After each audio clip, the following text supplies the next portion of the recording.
With Neil Froneman in the hot seat, Sibanye Gold recently announced a 9 billion rand worth of acquisitions over a period of 4 weeks. Now, at the same time, however, we see AngloGold Ashanti falling out of the top 40 index, which would mean this will be the first time in the JSE's history that we don't have a gold counter among the bourse's top blue chip companies. I'm joined by trader and stockbroker Petri Redelinghuys to discuss the outlook for Sibanye Gold and the gold sector in general. Petri, I don't know, a lot of the times I speak to people about the gold mining sector or maybe picking stocks in that particular sector. Is there still hope before we start maybe looking at AngloGold Ashanti and Sibanye Gold? Is there still an investment case?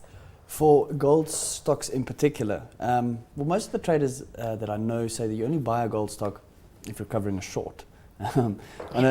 Which is a bit of a cynical way of looking at it. I think that there is more. We're facing a situation now where sentiment around the resources sector is incredibly negative. Everyone thinks, there's too much of the stuff and we're never going to need it again. And for some reason, the share prices are, well, not for some reason, for good reason, the share prices are plummeting because the commodity prices are plummeting.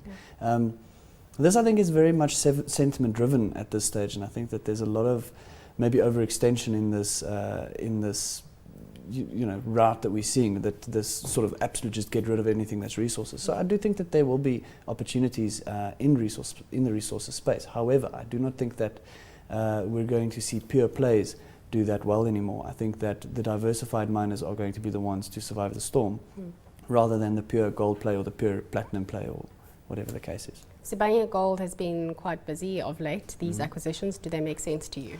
Yeah, they do in a sense. You think that a lot of them, I think, have been in the pipelines for quite some time, and I think the timing that they're pulling it off is tremendously good. That they're doing it now. You sit back sometimes and you think that you could buy the entire platinum sector in South Africa for $10 billion. Why is no one doing this? Well, someone's having a go. Maybe not quite the whole thing, but they're trying to buy, the Rustenburg assets out of Anglo American Platinum. They're trying to buy Aquarius Platinum as well as a coal mining operation. So, they're trying to really diversify themselves. So I think in a longer term perspective, turning yourself into a diversified, more robust, solely focused on South Africa mining business, it does make sense, yes. Petri, how have the markets reacted to these acquisitions? Do they like them? For the first, if you watch the share price as they announced them, the initial reaction was quite negative as the shares get sort of sold off, because obviously you're buying something, you've now got to take money off your balance sheet and pay for it. So the initial reaction was quite, the shock reactions was quite negative. But if you look at that sort of 4-week route of very quick succession, rapid fire in terms of we're buying this, or wanting to at least, the share price has since then recovered quite nicely. If you look at I'm technically a chartist, I look at the charts, and it seems that there was a longer term or a medium term sort of downtrend in the share prices that came off the highs, and it's almost as if these recent sort of announcements that we're going to be buying all these various assets has put an end to that downtrend, and we look to be perhaps looking at a trend changing situation. So yes, I'd say that share price has reacted quite positively. The market has reacted positively. In the beginning, you spoke about the commodities, right? And of course, we were also being faced with a weaker rand, a lot more weaker than we were this week than we were if you compare it to where we were sitting in the beginning of the week. But to what extent has this helped or hurt? I think that traditionally we see companies in the resources space that are exporters of gold and copper and those kinds of things, iron ore, have been very the weaker the rand gets, the stronger the benefit for them.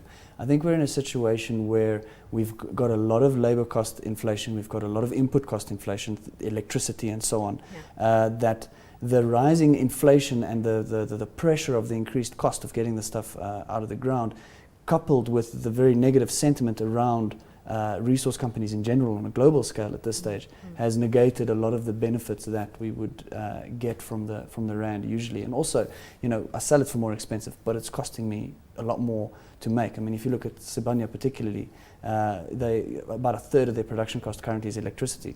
They estimate that's going to go up to 2/3. So this stuff's getting more expensive to make. The rand sort of blowing out and creating a heck of a lot of inflation for us. We're on daytime television.